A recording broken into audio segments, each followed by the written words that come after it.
last week. But this week I've been mostly focused on addressing a bunch of BTCS related, well, new loader related things. So I haven't done a ton of work on the Blender add-on and behavior graph side. As I mentioned, I think last week. Oh, let me. I didn't get to update this screen to remove the background. Yeah, it's very annoying. Sorry. I will. For, I for will. context, for context, Manuel just squashed like a whole bunch of bugs I just saw in GitHub. Yeah, yeah. It's a lot of a lot of A-frame or all loader parity related issues that I've been working on. So I think this is mostly preparation for the for getting that done, and also for the next step is the plugin system. I think we talked Hmm. about that last week. So the plan that is also affects behavior graphs is to create this plugin system that will allow us to create um, the couple plugins with the Hubs core. So it will be something like creating a node module that you can install in your client, and that will bring some functionality like behavior graphs, for example. So that will be the way we're gonna, just now planning to release behavior graphs, not as part of the core, but as a plugin that will run on the Hubs core client, so the Hubs client core. So yeah, so I've been mostly working on that, like finishing a couple of things related to the new loader, all loader parity and bugs, and then I'm planning to work on the plugin system next. And at the beginning will be like a really simple, not super thorough API, but mostly the basic API we need mostly for behavior graphs. But looking at expanding it as we go to support more features, um, things like maybe adding a UI to the menus, which is probably something that people are going to be interested in at some point. Adding buttons to the toolbar at the bottom, Hmm. adding menus in the sidebar. So now in the sidebar we have the object sidebar, the people sidebar. We have the ECS debug sidebar, which that will be moved to the plugin. So adding another item to that sidebar will be part of the first iteration of the plugin system, because we need to support the ECS debugger, which we already have. So yeah, all those sort of factoring all those things, making them part of the behavior graphs plugin, and then creating a repository for that plugin, um, and making it available so people can take a look, and writing docs about the plugin system, etc. So all that will go next. So Cool. I think it's I hope that probably we'll be probably also talk about that here as we work on the plugin system. But yeah, hopefully that will open an opportunity for people to add new features where they can create their own component systems, run things on the 3D world, but also add new menus and um, preferences, sidebars to their plugins, and can like create new features that have all those components. Um, so yeah, that's what is going on. And part of it, as part of that, I've been pushing a bunch of fixes for quite a lot of things that were missing in the BTCS loader. Hmm. Um, mostly related to the object menu.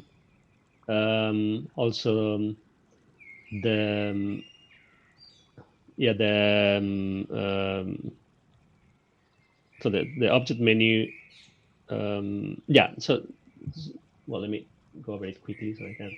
Yeah. So for example, there was a a missing feature for the pen painting system where you couldn't paint on media. So I fixed that.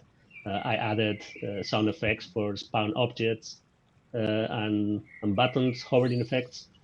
Um, Now we also there was this missing hover effect for well the sweeping effect that whenever you are hovering an object. So if you hover this tag, then you will see that now it has the hovering effect that was missing.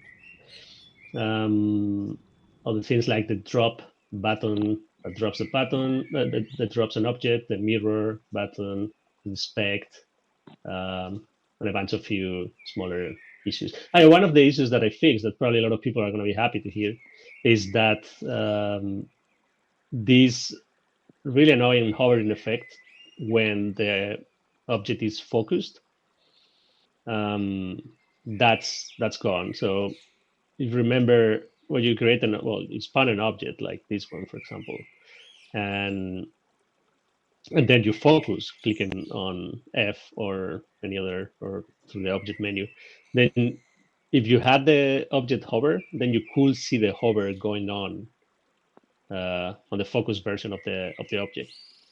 So now that's gone. I Oh, think that was especially annoying when you were sharing your screen, yes. and then Sure.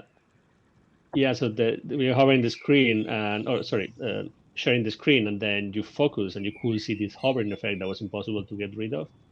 Um, so Mhm. that should be gone. Right. Um, Hopefully for good. Um, yeah, so like looking at Let's this, try. Right. this was a common. Yeah, so now you can focus on the object, but then you won't see the hovering effect. So that was really, Yes. Great. Works.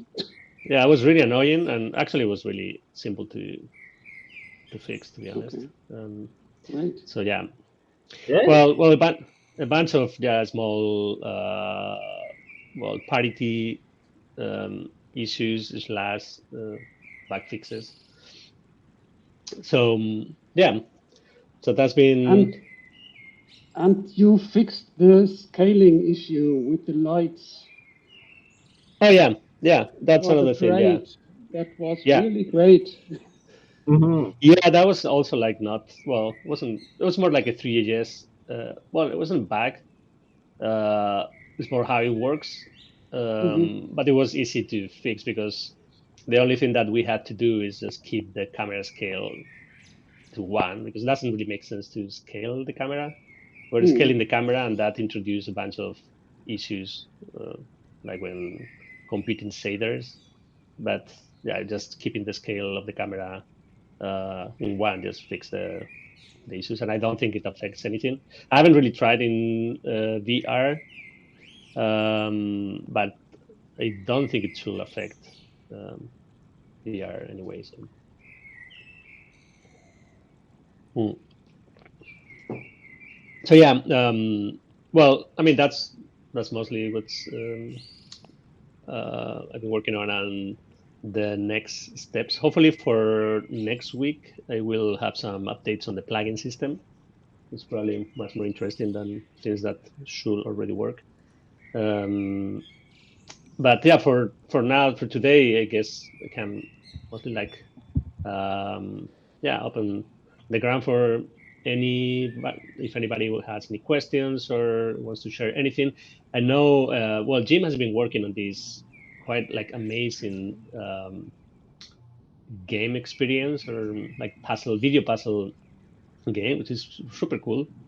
So I was thinking maybe you can just walk us through it Oh, or for sure. and give us some insight about how you created it. Maybe people have questions, or and then if anybody wants to also share or ask questions or share any accomplishments or show anything, then we can also do that. So just hand it over to you, Eugene. Okay. Yeah, I'd be happy to. I'm just booting up uh, Blender right now. Um, yeah, I think I mentioned in the post in the show and tell that I had started with a different idea completely, and I was really just focusing on the mechanic of like rotating a tile. Like how you have some object in the scene and you want to click it and have it rotate 90 degrees or something like that. And so as I was working, I was like, well, maybe I should do it with something harder than 90 degrees. So I chose a hexagon, knowing they'd have to go in 60-degree increments. But yeah, I ran into some problems along the way, and so where I ended up wasn't where I started. But the basic idea was a big sort of tile game where you rotate things into place to form a picture, and it was yeah. Let me share this. Let's go. Then I found it was really fun to do it with something that was moving, not just something static. I'll let someone else throw this share up on the thing, unless it just popped in. Oh, there it goes. Yeah, so I ended up with this idea, and it's fairly simple, believe it or not. If you were to look at my hierarchy over here on the right, it's mostly made up of one main puzzle object, which is this empty in the middle. That holds most of the game logic. And that's usually what I do when I start. I've been putting all of my game logic into like one parent object or something that just holds that as a container. And it's just an easier way to refer to other things. And then, yeah, it's just a bunch of individual things. Like each tile has its own setup. Each tile actually has 3 different behavior graphs on it. Each tile has a rotate tile graph, which tells you how to rotate it. There is a scramble me graph that gets called by the main graph that says, hey, all tiles, scramble yourselves into a random rotation. And then I have a graph just for success, the success case where I play like a little animation on each tile. And they do like a little morph. And so I'll show you that just so you can see it. Yeah, each tile here has this little animation on it it just morphs it like closed and open, which is how it does the little shuffle thing. I originally was doing that with scale and moving the tiles around. I found that in general, when you're animating, there are some bugs actually right now with playing one animation after another. Like if you play a certain animation and then subsequently play a second animation, sometimes Jim? it's not in the right place. Yeah. Sorry to interrupt.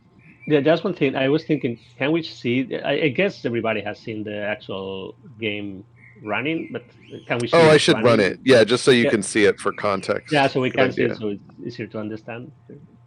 Thanks. Yeah, so here's the game running. It's it's just encapsulated into this single object. There's also audio, which I don't think I'm sharing, but I'm going to mute for myself because it's loud. But basically, the button starts it. And, some of the harder things about making something like this that I didn't really predict ahead of time were the different sort of states I need things to be in. And this got me thinking a bit about how we might want to do things in the future for sort of state-based things. Like right now, the puzzle's in a state where I cannot click the tiles. And that's hard to do, like, believe it or not, because our cursor kind of just goes through everything. You can tell by if I like leave the room and I'm outside the walls, like matter like that I'm clicking through something, like the button is still clickable. And so what I actually ended up doing was a weird workaround where there is a big invisible cage around this puzzle, and it appears and disappears at different times to block my cursor, essentially, which isn't the greatest, but hey, it worked. And then this button's just sticking out, so that's why it works. But anyway, when I click it, it goes into the shuffle state where it scrambles the pieces, and then the puzzle is basically orient these until they match up and make a picture. And having them moving made it a lot more interesting than a static image. And so when you click these tiles, it actually plays a little animation on the tile that makes it sort of pop out and in. You can see it like popping out of the frame. But the rotation is actually all handled by a for loop in the graph that says, rotate a certain number of degrees. But over here, the way this whole thing is actually set up is that there is a animated GIF there, or a video. It's actually an MP4 that's being called from. I stored it in Spoke in my Spoke files, like in my assets. I have like 20 of these GIFs, and they are just replacing the video that's sitting on this spot. And then what's actually happening is there's a virtual camera pointed at this thing that is then sending its texture to these tiles. And very cool. So it's really just kind of a faked. I can't like do a render to texture, but I can do this. And this ended up actually being pretty good design, because you get like, if you get a really difficult puzzle, and you're just having trouble knowing which way is up and like, how am I going to solve this?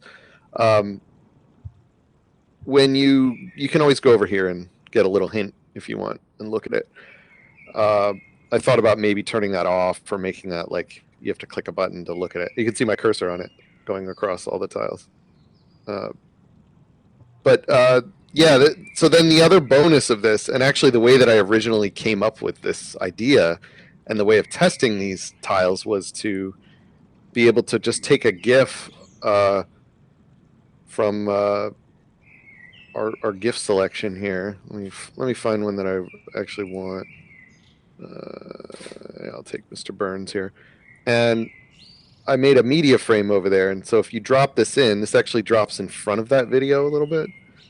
And if you drop it in there before the puzzle starts and then you hit next, you can test out other ones and make a puzzle out of anything you want, including your own image. If it's one of these, you can actually pause it if the movement gets on your nerves. Let me try to do this. And so it's actually solving the puzzle underneath, but you just can't see it. And since the way that the puzzle works is it's checking the orientation of the tiles and making sure that they're zero, like they're not rotated at all. That's how it determines a win. Cool. And then, so then that was how I decided on all of these. Like I would just go to the GIF selection, look up, like I was actually just looking up a lot of pattern GIFs like this, and I found so many cool repeating patterns and like animated things. If you look through these, you'll probably find all the ones I used in the puzzle. Yeah, there's one. And then I would drop it in and be like, oh, that's really cool looking. Or like, that one's way too hard, or that one has too much blank space in it. And if you ever have a tile with nothing on it, you don't know which way it goes. So we'll go back to Blender. Basically, and then the only other part to this is just the audio and the sort of feedback stuff, which is all just hiding and showing things. Like the frame around this that has the animated sort of effects, like that you see here, like this green going around. Those are all just UV scroll tricks, just objects with UV scroll animation on their. They have a UV scroll component, and then I'm just swapping them in and out based on like, hey, you succeeded, so I play the green one, and then when you're just normally working, I show this one that's like the idle, which is like just a blue noise running through it. And then when I scramble, I do the pink one that goes around and around while it's scrambling. Yeah, that's pretty much it. And if you want to look at the main graph, this is the big. Wow. The mothership. This is the big graph that's checking things. This actually isn't that complicated, believe it or not. Some of the stuff that looks crazy, like this crazy stuff over here, this is just checking if every piece is zeroed out. These are a bunch of and statements that are like, if tile 1 and tile 2 both of those have to be true, and this, and that, and that. But I only check to see if they're zeroed out when I know. Like this is one of the efficiency things I added. Like every time a piece is rotated, it tells you which piece was rotated, and if that thing is zeroed out, then check the other pieces. If it's not, don't bother checking all the other pieces. Just because we know it's not zeroed out. And I did this through a tag system, which that was sort of another, like, I'm not sure the best way to do this, but there's no way for me to know, for example, on a trigger like this, you can see I added a little bit of data to that trigger that says, hey, when you're rotated, when a piece gets rotated, what piece was it? Well, I don't know. I have to check something about this piece, but I don't know what this entity is coming out of here. So there's no way for me to just know. How do I describe what I'm trying to say? Like, whenever you have this kind of a situation with an entity or something that's unknown and you don't know what's going to be triggered, it's hard to call functions on it or like know what to do with it. One thing I could do though is anytime a piece is in its zero orientation, I give it a tag that says I'm zeroed. And when I'm not, I remove the tag. That happens on each piece. And so every time a piece gets rotated, I can check and just check for that tag. And then if that's true, then I know, I can move on. And then, yeah, most of this is just like, here's the success state where I glow the tiles and I fade them down. Here's where I call the scrambling of all the pieces and go to the next puzzle, sort of where I keep increasing this puzzle number variable. And then a lot of this is just the state of the frame around the outside, playing those different UV scrolls, like what state it's in, whether you're in the solve state or the idle state, the scramble state. I was going to do all the pieces just with animation, like you click it and it plays a rotate 60 degrees, but I found that really difficult because we don't have the concept of animation states. So when I would go back to a tile, it was difficult to know, like, which animation are you in, how far around are you rotated, and so I ended up just doing that all through the graph itself. Yeah, so I did it all just like a for loop where you're rotating 60 degrees, and then I also just when you randomize, if you think about it, every tile is going to get rotated either 1, 2, 3, 4, or 5 times to get scrambled. Because if you go 6, you're back to where you started. So every time the puzzle starts, every piece is wrong.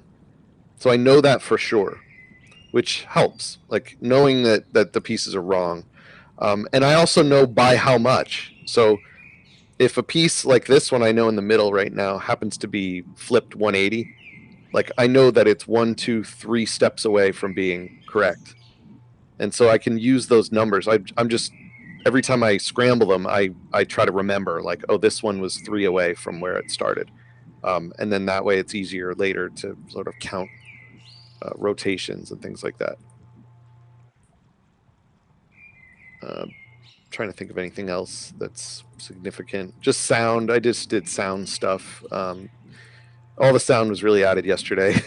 I just went to freesound.org and I found a bunch of Creative Commons licensed music clips and tried to pick ones that sounded pretty good together. And I was only going to do like a couple little songs to play while you're playing, and then it got tiresome after several puzzles, and so I ended up I downloaded I think like 10 different ones, and so you'll only hear each song twice as you play through the 20 puzzles. But and then I tried this yesterday on mobile, and it actually worked.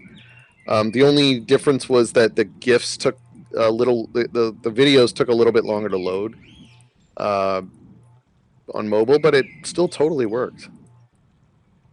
I've not tried it in VR yet, Great. though.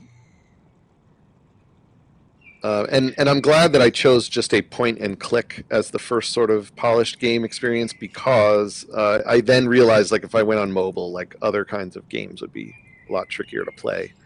But just tapping is pretty pleasant. The only thing I think I wish I could do better is have a way to just fix the camera. You know, like, I don't necessarily want to be walking around while I'm playing the game.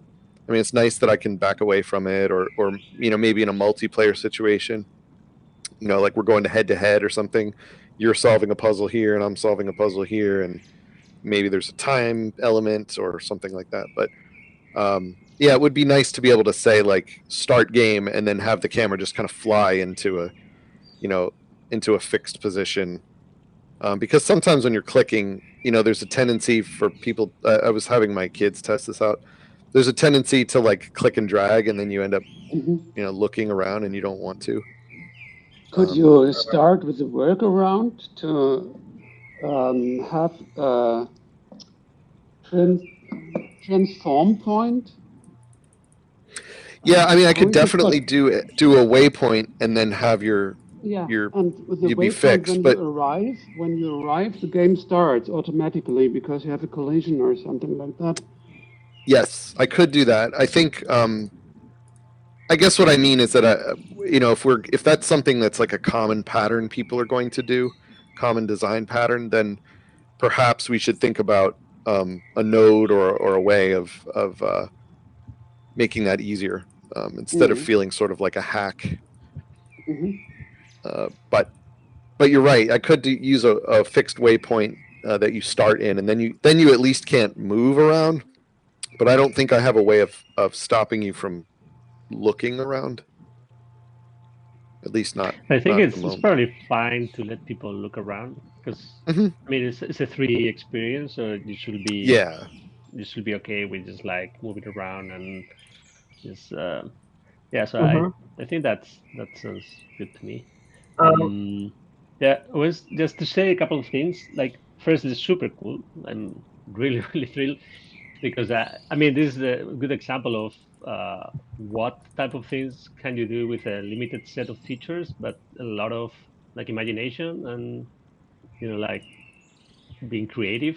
So this is something that I couldn't even imagine that could be done with what we have now. So it's like uh, super amazing to see it.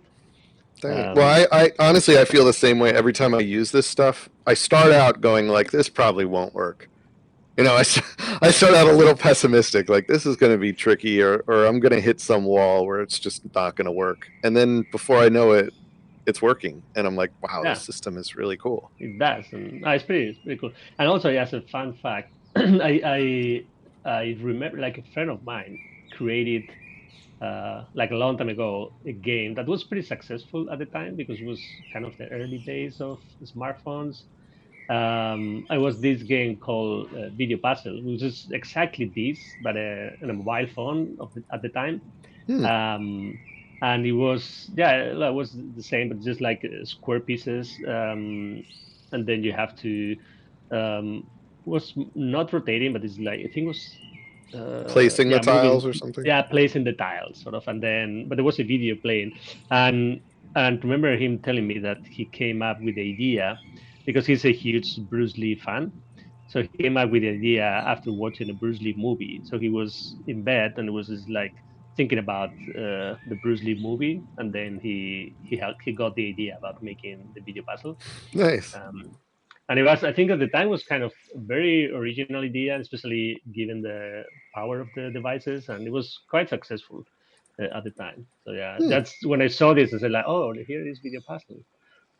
Yes, like the idea is really cool.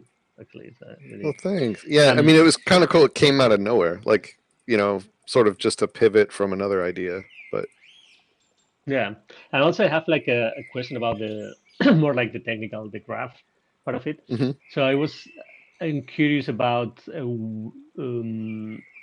is there any logic in the tiles, or is all the logic? No. So yeah, because one of the things that I was well the way of measuring how the tuple or how scalable things are is like where the logic is, and also can you just copy this puzzle, like create like a prefab, other even though we don't have support for prefab, could you add two puzzles easily in this room, or I'm not will sure it if require a lot of?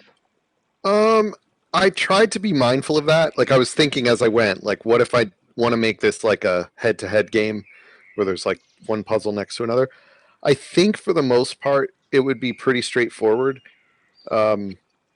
I might need a duplicate of the graphs right now, there are things I could do to make it work. I'm pretty sure. But like you said, as I went, I was trying to be mindful. Like I'm not a programmer, right? Like I don't normally think that way very much about like, well, where does where does the logic live? Should it live on the Mhm. piece? Should it live on the thing? So I'm a lot of this, admittedly, I'm learning as I go. And I expect that of most people that are in this room right now with us, and wanting to try this stuff out. You're probably going to have to learn a bit of like how are games made as you do, as you do this, because I am. But the main thing is that having most of the logic live in one graph makes sense. Making sure that most of the pieces are the other graphs are kind of dumb, like they don't really care. Like for example, the rotate tile graph doesn't really know anything other than I'm rotating. Like Mhm. that's it. Like and I don't even know if the tiles know how much they've rotated. They're the other graph, the scramble graph tells them that. But like the just click and rotate a tile graph doesn't really do that. Mhm. So I was trying to sort of keep things compartmentalized and not too dependent on I didn't want to create a house of cards where like, well, if I change this graph, then it affects all the other graphs, and that sort of thing. Mhm. Yeah. No, yeah, that's cool. I was just wondering. Yeah, because as I was seeing it, I was thinking, could the logic live in every tile? So every tile knows if it's zero. Well, what you mentioned about zero rotation, or if it's solved or not, and then just kind of integrate that into the central piece, which is like. But yeah, I mean, I haven't really thought about it too much. Yeah, I mean, those were things, those were considerations I had as I went. I was just trying to sort of like when I was working, I kind of did one thing at a time. Like I just wanted to get rotating tiles feeling and looking good first, and then once I did that, then I was like, okay, what about how do I know they're all facing the right way? And then that was sort of a new endeavor.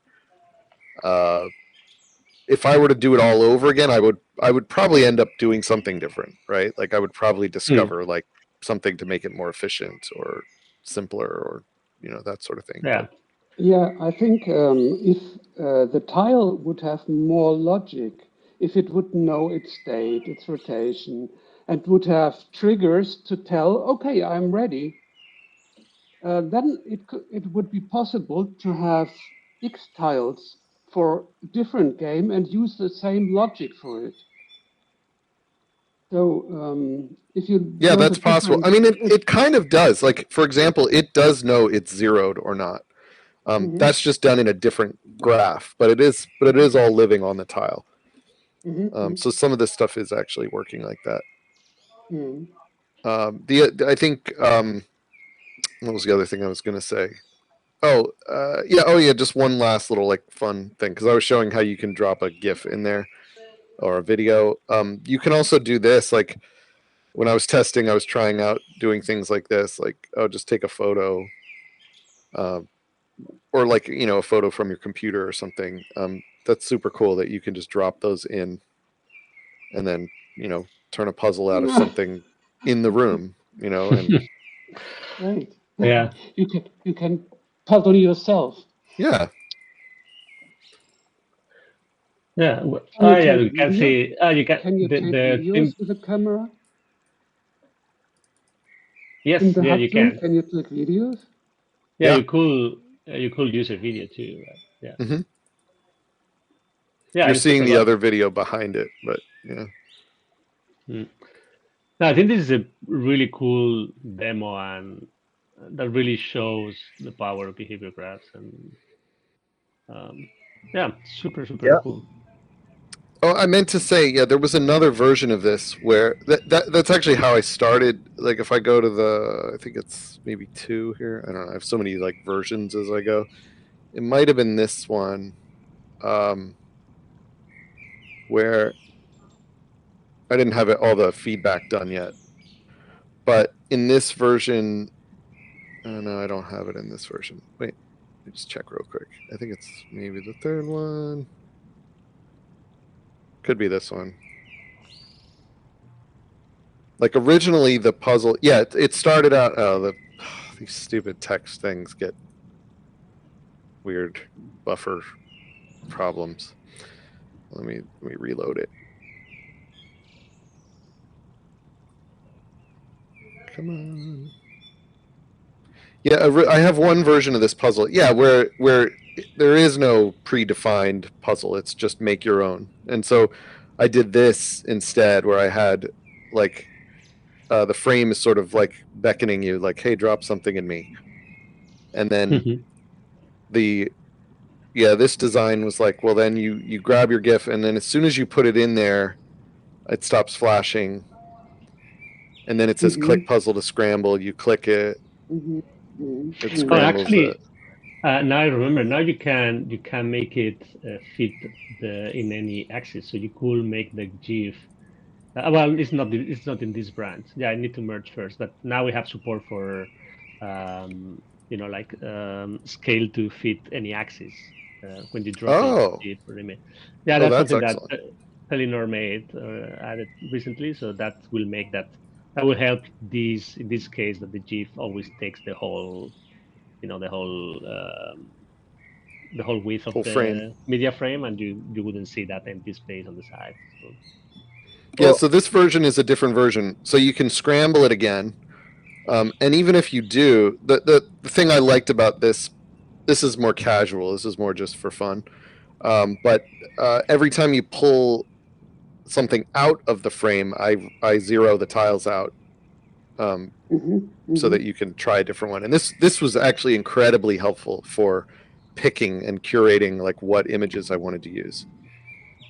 Because like you could see if you did pick something that had too much white space, like this tile, you would never know yeah. if it was straight or not, and you'd be going nuts, like thinking it was correct. There is a bug where I cannot delete something that's in a frame in a trigger. Uh-huh. I bugged this one, but if I try to delete this instead of pulling it out of the frame, it will crash. Yeah, because it's like, hey, Uh-huh. I was waiting for an on exit and it never happened. Or actually, it did happen, but I don't know what the entity is anymore because it's gone. Mhm. That's that bug. But anyway, yeah. So yeah, different versions just to show you like sometimes as you work, your mind comes up with new ideas. Manuel, do we have on the media frame an on delete event which Jim could Um, listen for? I think there is one. Mm-mm. yeah, I don't remember I right don't now. I think think we have. Not in graphs yet. There's no Yeah, I there are think. no events for think- media frames yet. Yeah, maybe it was a feature request, but never. Yep. Still not there. Okay. Yeah. But I mostly made that Yeah. for testing, and then also just I wanted to inspire the community and make something that made people go, oh, that's why I would want to do behaviors. Like something recognizable. So hopefully that gets people excited. Yeah. I need Yes, to definitely. reconnect because I just saw a bug from the inspecting. Okay. Yeah. Ah, I was just going to mention that. So it doesn't just happen with avatars; it happens with this as well. Is it like a crash, like a exception in the console? Actually, I don't think there's anything in the console for me. Okay, now maybe wait, this other yes. time. Yes, actually, there is this time. The previous time, I don't think there was. But now I get What's the uncut. error? Yeah, uncut error. Bit ECS entity does not exist in the world. Yeah, yeah, yeah, yeah. I got the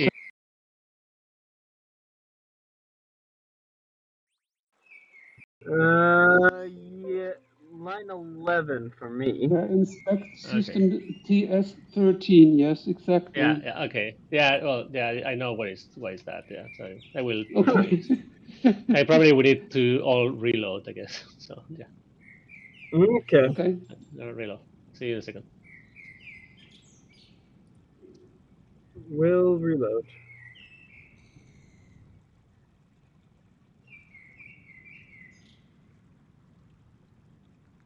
Oh yeah, this is the in case you're wondering.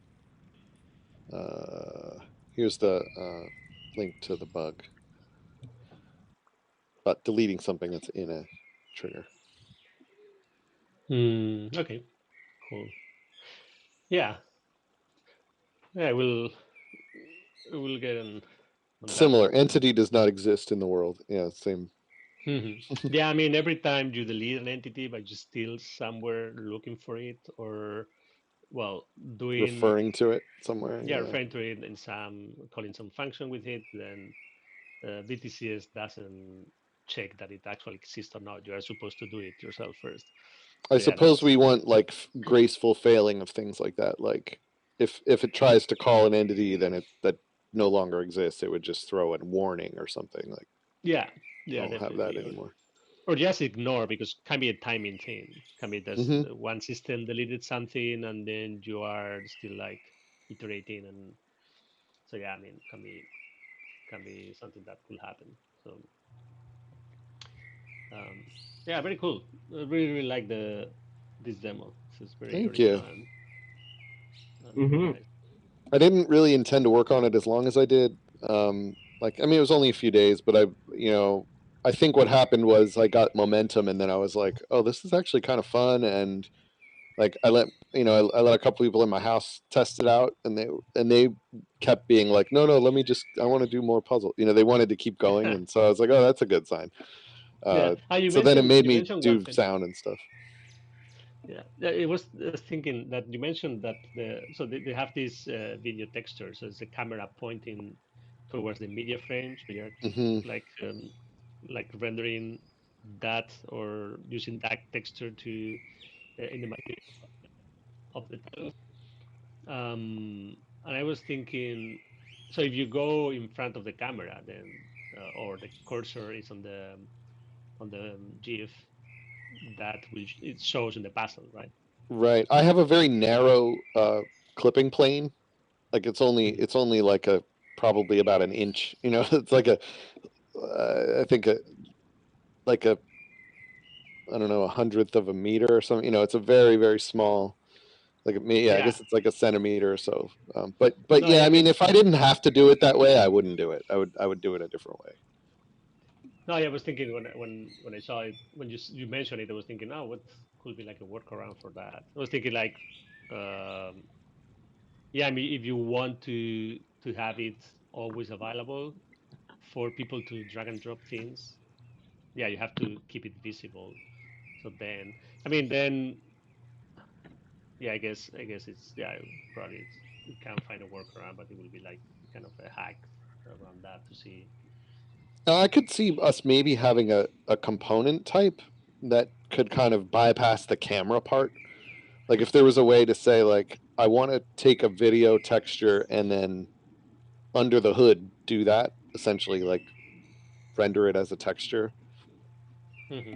That would be nice. Yeah, yeah, or have it.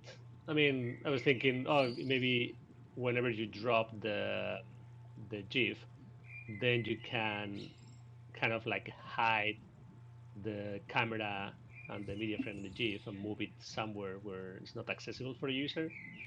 And Yeah, then I when mean, you if I finish, if I had not if I had not done the version where like you see it next to you there, um, I like if I hadn't planned on letting people drag and drop things into it, uh, I would have just hidden it under the floor. Like you yeah, wouldn't really need to see it at all. yeah, they can show it and hide it whenever it is necessary. But yeah, I think that's solvable for sure. Yeah, but this could be really cool. Well, as it is super cool. Um, yeah, but I can imagine like also. Well, this is what I always bring up, and the networking guy. It's always like, oh, could we make this network um, in a way where a bunch of people can compete at the same time against each other in the room? Like you have these timers like, oh, 3, 2, 1, go, and then you have to solve your puzzle in like 30 seconds or whatever, or whoever finishes the first wins, something like that. Yeah, yeah, Yeah. that's kind of what I was thinking. It would be like both people get the same exact puzzle, same exact scramble configuration, and then Hmm. yeah, you have to, who can get it first, and then you could keep a score when you go to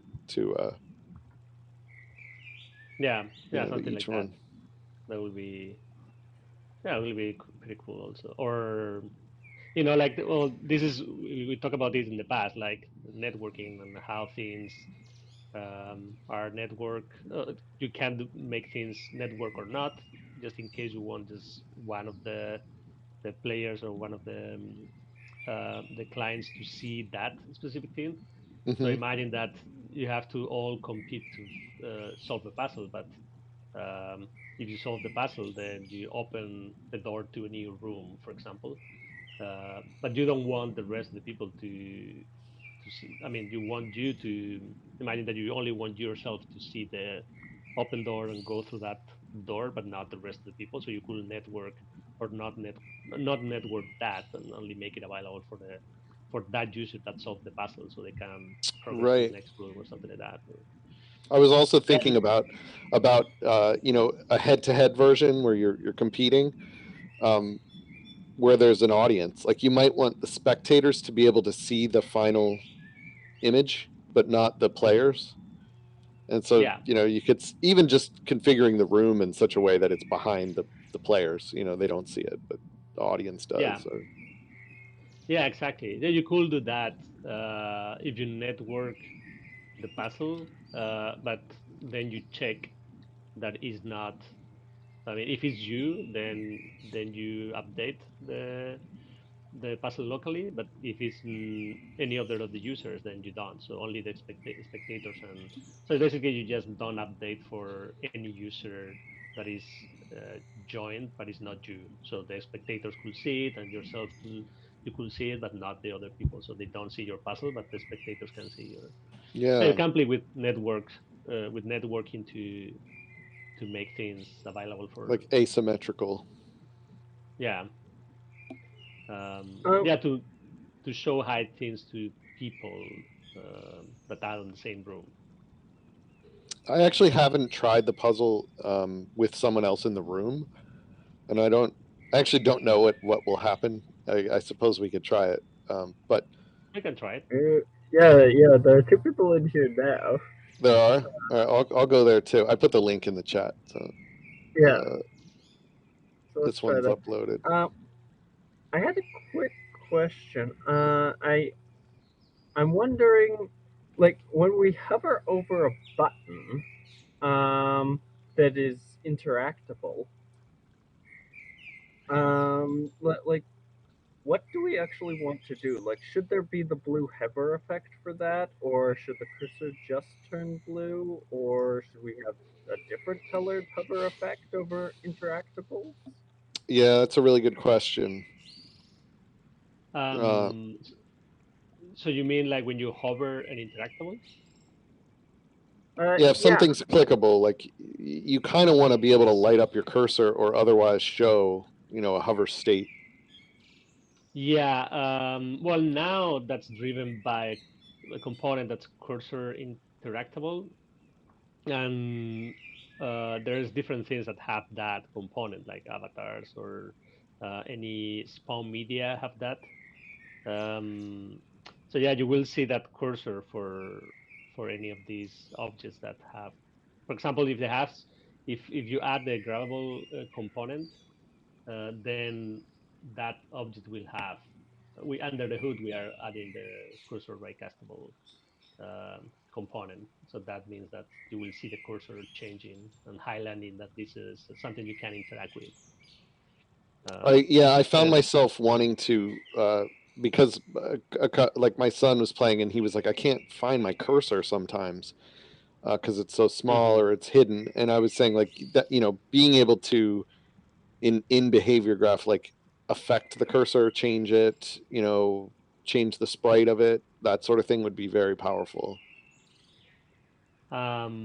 Yeah, yeah. Changing the cursor. You mean like instead of this circle having some of them? Yeah, like when I roll over a tile, I want to see a little, hex Yeah, icon or an arrow yeah, or a finger or something. Yeah. yeah. I mean, we don't have that because, well, what we talked in the past is like the way Hubs was designed originally was a really specific purpose, which is basically this, like meetings where you can share media, you can share your video and audio. Well, that's mostly it. So yeah, now we need probably now we're running into different needs like this changing the cursor, but it's not something that we have now or we will need to design. I mean, Right, right. make that a feature. Um, yeah, so that could require some tweaking. The cool thing is that I know our cursor, is actually three-dimensional, right? Like it's a sphere that's going around the world in raycasting, Yeah. um, which is kind of gives promise for like maybe we want to allow people to, um, well, I definitely want to be able to get cursor location, right? Like because then I can put a particle effect where you click or that sort of thing, Yeah. or use it as a Hmm. detection of something. Yeah. Yeah. That's I Raycasting. think yeah, that's one of the things that we wanted to add it as part of the interactivity updates that we were talking about in the past. So that's probably one of the first things that are gonna get done uh, when I'm back to behavior graphs.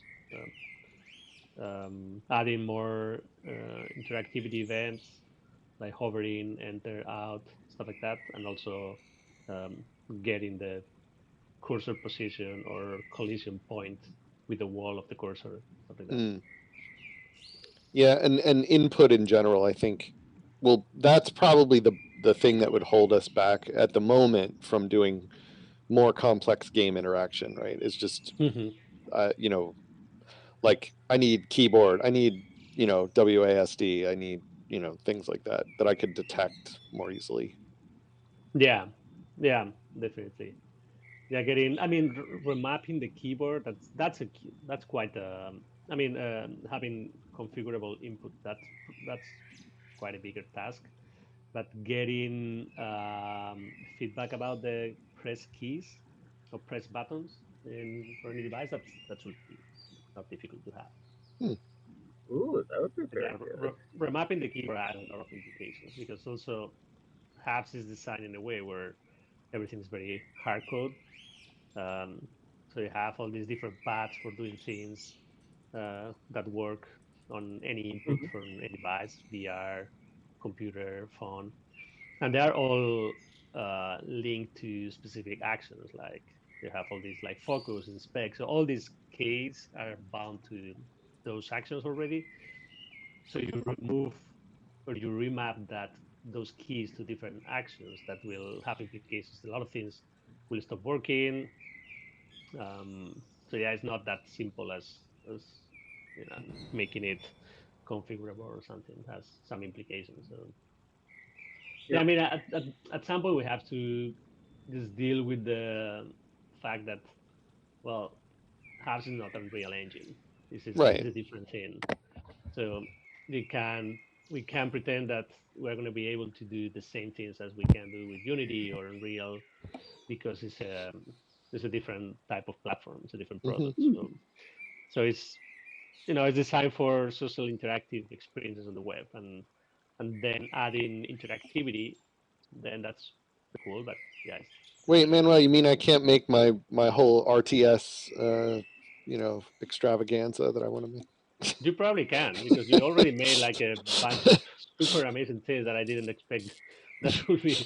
that anyone could be able to do at all. So I No, mean, but you're probably you right though. can. There's a lot that a game engine does that we don't think about, like occlusion, and there's like Yeah, garbage collection, and there's all these things that go on under the hood that are hard, and they're hard yeah. problems to solve in game No, engine design.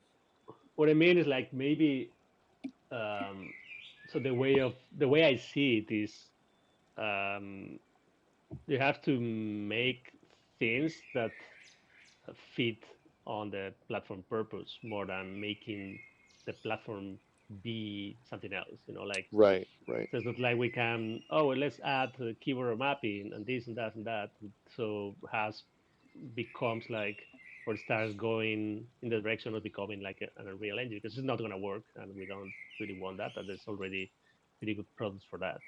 But it's more like, oh, what kind of social experience on the web can I make?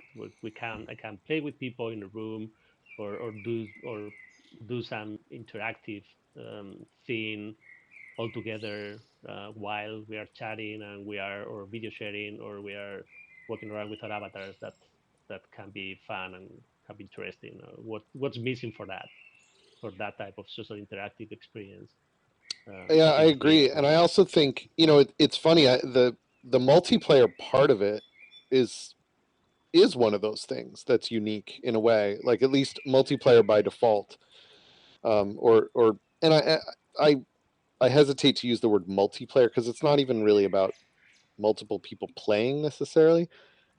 It's more about you know it's more about sharing an experience, right? Like even if it's like somebody being able to watch while you play, or spectate other people playing, or talk while you're doing it. Like those sorts of things are unique Hmm. to our platform, like as the default setting, right? Like in a lot of games, like there's a single player experience, and then the multiplayer is an add-on, or it's like tacked on at the end, or it's like another mode you can play it in. But like we start the other way. We start with like people in a Yeah, room talking is the default experience. yeah. No, definitely. I think that is valuable to look at it from that perspective. So more from, oh, there is this social uh, platform, like 3D social uh, interactive platform. So what type of social interactive experiences can we design? More like, oh, I have this game idea, I'm gonna make it in halves. Um, but then because you are missing on the like like the main thing about the platform, which is the social part. So so maybe what you want to make is just like a shooter, then maybe it's just like, I mean, maybe you can do something that resembles a shooter, but probably you are better using Unity or Unreal for that. Right, you'll get there a lot faster on a different a different Yeah, pipeline. yeah. um, Although we offer, I think that's what you mentioned about Habs offers a few things out of the box that usually take a lot of time and effort to implement, which is hmm like like multiplayer or networking in a very like simple way with fits some use cases, not all of them, but some of them, and also media sharing or video audio sharing. So all those things are like spatial audio is a good one, yeah. spatial audio. So those things are usually kind of uh, difficult or take some time to add to the platform, and you have them for free and you can use them from behavior graphs. So I will say like take advantage of that. Just design things from the ground up, like with that in mind, like how I can leverage all these things that I get for free to have like to make an experience that fits in the platform, like purpose and features, and Yeah. because it's gonna be easier and less frustrating than trying Yeah. to make a different thing. So actually, I do have something to share which I recently made on behavior graphs, and Oh, it's great. Oh, yeah, yeah.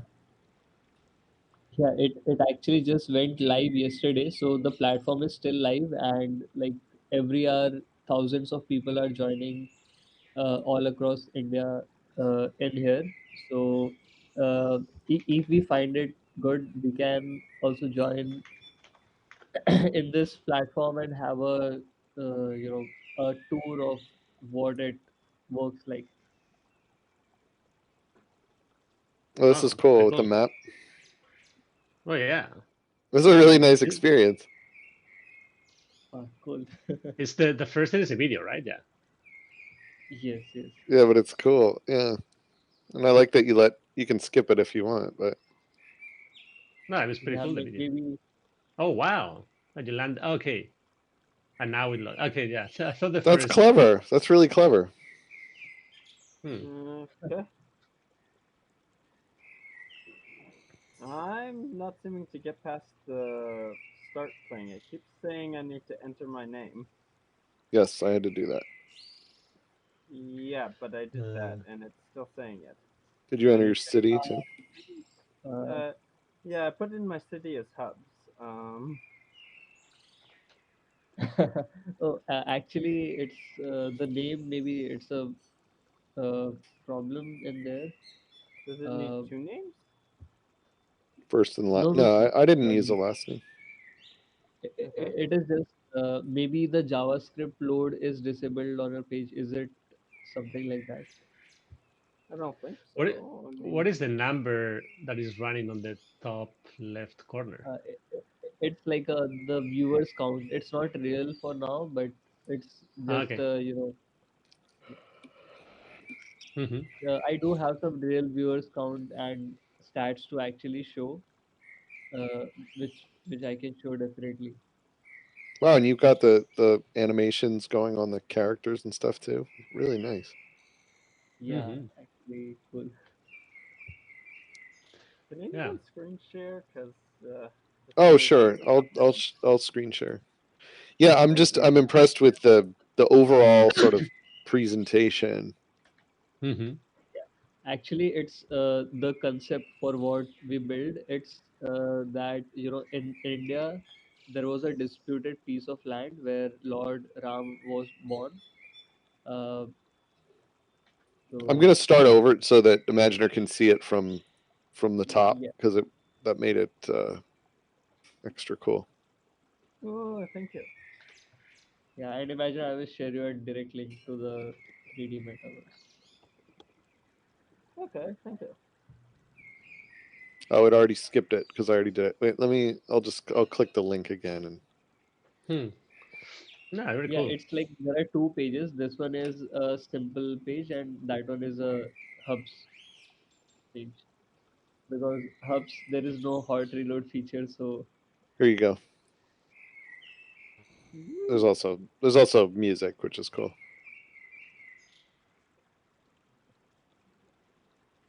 Yeah, very Oh, cool. very cool.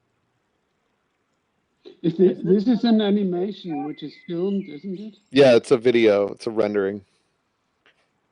But you see, you can skip it if you want. But I liked how it transitioned down here and then Yeah, started it's loading. coming. How cool would it be if it Yeah. could be loading while that movie was playing and Yes, that would be very cool. then just And then go you're there? just there. Hmm. yeah, so I had that as well. Like I did that on loading page itself, kept the video to load, but it happened that the video loaded, then again people were able to see that the loading page was there for quite a brief period of time because uh, you know so we just wanted that people should also be able to skip that, and while they're in the metaverse only the scene should load. Hey, how did you do that? That switched view, like when it was showing that little movie. Oh, that was magic. uh, so Yeah, how'd you do how the? Not that, but this part. Yeah, how did you switch to that? Yeah, this was behavior graph. On collision enter just triggered a scene event, and after that showed a full screen video. So that place also it was a full screen video, where we made sure that, like, for mobile phone users we just made sure that their view is aligned and they should be able to see that, oh, I just switched to a first person view, wasn't really a video. Like that is what we wanted. The entire scene is around like 6 to 7 MB, with everything included. So it actually loads really fast. But Yeah, it did. yeah, But due to like lots of other things, you can also enter the temple directly. Like you can ring the bell, enter the temple. There is Oops. teleport nodes. I figured out lots of bugs with behavior graph, which I'm going to create issues by end of the week. Cool. So This is Yeah. those really cool. things are I like related how to like polished it is, and also, I also, yeah, it makes me think of things, and hopefully, if there are things that you wish that it could do, you write those up as feature requests. Like for example, maybe it would be nice to have a node that says play a full screen video if possible. Like if there's a way to do something like that, that might be worth yeah, I a did that. I discussion. did that exactly, Mhm. Yeah. and No, I that, will Because I like keep I, mean I repeating might that. want that's that in a, especially for game transition states, like, oh, well, when you finish the level, I want to play this, I want to show a Exactly. celebratory something. Mhm. Yeah. Yeah. The problem with I, full screen videos is like, what do you show to VR users? Like a Right. 360 video, or I uh, know.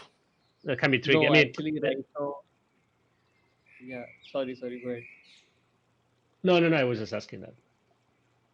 No, so actually, for now, we are not targeting VR users. We are just, also because of the full body thing, it is mostly targeted for users on mobile phones because so far our stats were like, I can show you the percentage. It's like we had 17,000 people visiting today.